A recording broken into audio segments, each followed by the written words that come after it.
You have a virus that has hijacked your mind. That's right, a parasite that has attached itself onto you, and this parasite is called victimhood.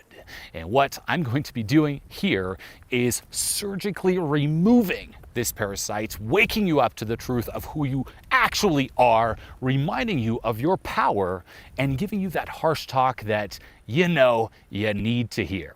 You can go whine and complain to people you know, your friends, your family, and out of politeness, they might indulge you in it, but not me.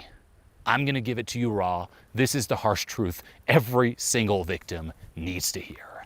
Now, before we go right into this, be sure to hit the like button. Okay, you have no idea how much this impacts the video and the channel. Your like is what's going to determine if this message gets passed out to more people so they can benefit from this as well. So for all the victims out there, hit the like button, comment below your biggest takeaway, and of course, don't forget to subscribe for more videos. That being said, let's do this. So let's start with, how did this victim parasite take over? How did it hijack your mind?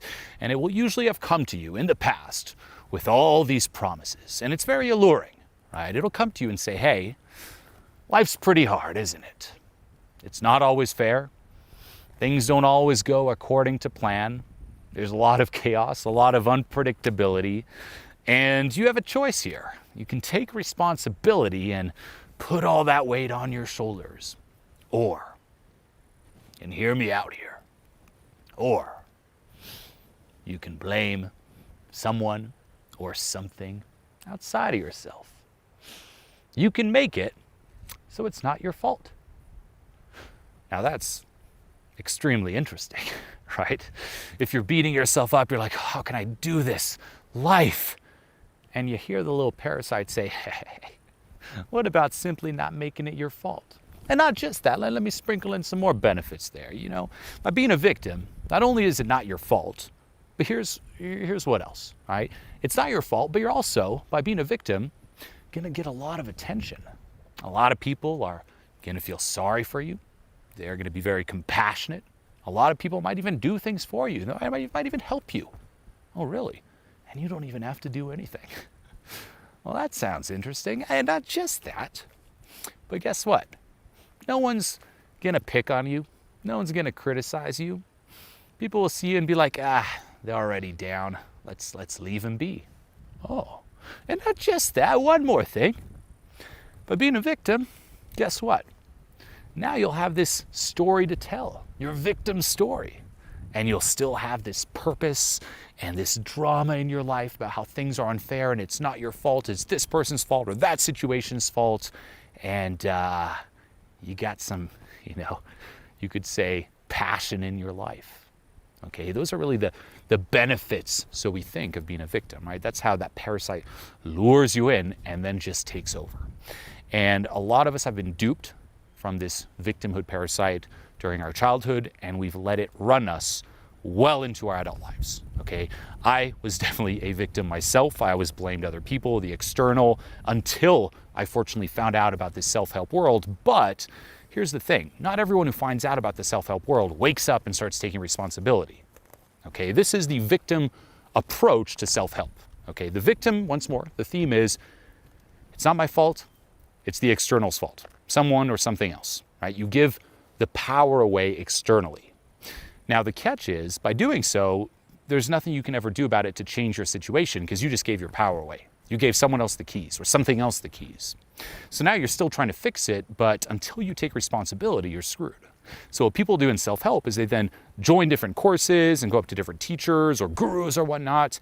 And the victim approach to self-help is, can you do it for me? I can't do it. I have learned to be helpless. Can you do it? I don't want to take responsibility. Instead of having something external that's bad, let me replace it with the self-help teacher, something else that's external that's good. And that there is also a terrible approach, okay? And a good self-help teacher will shut that down and immediately say, hey, I'm not gonna do it for you. I will teach you how to do it, but I'm not gonna do it for you. And this is key here. Audit right now, if this speaks to you, are you looking for someone else to do it for you? And it could be a teacher. It could be, and I've seen this in various group coaching. It's like someone else in the group, right? I might give someone a challenge and there'll be a comment like, oh, I kind of tried, but I have trouble. And is there anyone who can do it for me? And it's like the intention isn't really to figure it out, right? It's like, okay, you have trouble, but what specifically did you try? It's always vague. And it's just to get these pity comments or hoping that, again, just as when you were a kid, it's like, mama, papa, like a parent will come and do it for you, okay? No. Hey, you want to break free from this? You're going to have to reclaim the power. You're going to have to get those keys back, and you're going to have to take responsibility. Now, of course, there are things that may have happened to you that were unfair, that weren't your fault, that shouldn't be approved of, that are horrible. And that's true.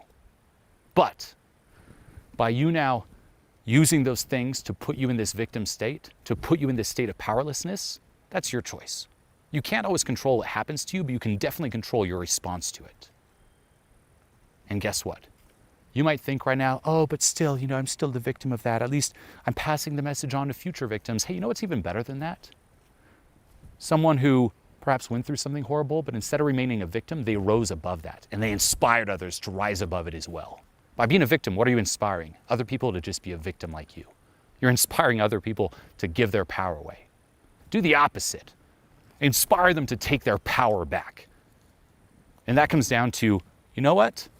No. I'm no longer going to use this or that as an excuse. I'm no longer going to use the sad story of my past as an excuse. We all have one. It doesn't give you a right to be miserable. It doesn't give you the right to throw your life away and play it small. Reclaim it. And here's the next step. You're going to have to put your foot down anytime you sense that virus speak into your ear. And it'll speak in this very, once more, disempowering way. Anytime you catch your mind saying, but it's a little harder for us, oh, that works for others, but not us. Or, oh, you know what? There's that thing, but just really hard because of my past. Cut that off. I call this the put your foot down technique. Enough. And you might think at first, like, well, isn't that like, self-hate? But no, this is you creating a boundary and space between you and that parasite. And here are some great ways to think of this victim parasite, right, that hijacked your mind. And I'll compare it to some TV shows and movies here, okay? There's a great TV show on Netflix called Big Mouth. Okay, you can watch it. It's a cartoon show where there's these monsters and creatures that represent, say, hormones. And there's this one creature, it's a cat, and it represents depression, right? And they call the cat Depression Kitty. And it basically personalizes these things, right? And Depression Kitty will go up to, say, a character in the show and whisper in their ear. It's like, that was pretty mean, right? What just happened there? Don't you want to just lie down on the bed, feel sorry for yourself, give your pillow a good cry, watch some TV? It's this very disempowering voice, right? Depression Kitty whispering in your ear. And for that, foot down, enough. Have you ever laid on your side, facing away from the television, listening to a Friends marathon? It's raining outside, and you're wearing double socks. Yeah, let's do that. There you go, Sugar Plum. Oh, I'm sorry. I'm just so comfortable. That's okay. Let go of everything. This feels so nice. You want to drink some more soupy ice cream? Okay. Yeah, that's right. Another example is The Lord of the Rings, the Two Towers. There's this king, and there's someone who is like this number two to the king, who speaks into the king's ear, who's evil. And that character is called Wormtongue. And this character has been poisoning the ear of the king for years. And when they go see this king, they see this old man, just a shell of a man, right? Just like rotting away, like cobwebs and stuff. And in the movie, you see that point where the king looks at Wormtongue. He's like, don't listen to them. Come back into the victimhood. You might be hearing that voice right now listening to this. Turn this video off. Go to the next tab. Let's open some ice cream. Let's go watch something fun. We don't want to hear this. And what did the king do? Foot down, enough. He banished Wormtongue, and you just saw the life come back. Like the cobwebs are gone, and suddenly the king looked 20, 30 years younger. Came back into his own.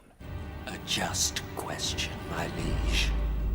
Late is the hour in which this conjurer chooses to appear. And another classic one, The Lion King, was Simba. Remember who you are. Remember who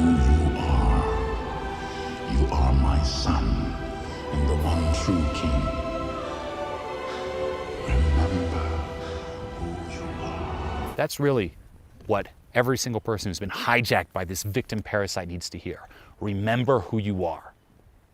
You've convinced yourself you're this helpless, powerless being, and you've been acting this way through, you could say, that identity, that fake and false identity for so long. You've convinced yourself it's real, but it's not. And you're gonna have to stop all that energy and momentum that's going into feeding that fake identity. It's enough. No. Foot down. Worm tongue? No. Depression kitty? No. Remember who you are. You're much stronger than you think you are. Stop hypnotizing yourself into this powerlessness state of being. Okay, and this is something that I remind my clients of all the time. I catch it. I'm like, no, foot down. Nope, enough of this. Foot down. You're stronger than you think you are. I'm not talking to you right now. I'm talking to the parasite. Foot down. And you just see them wake up. And it's literally like two different people.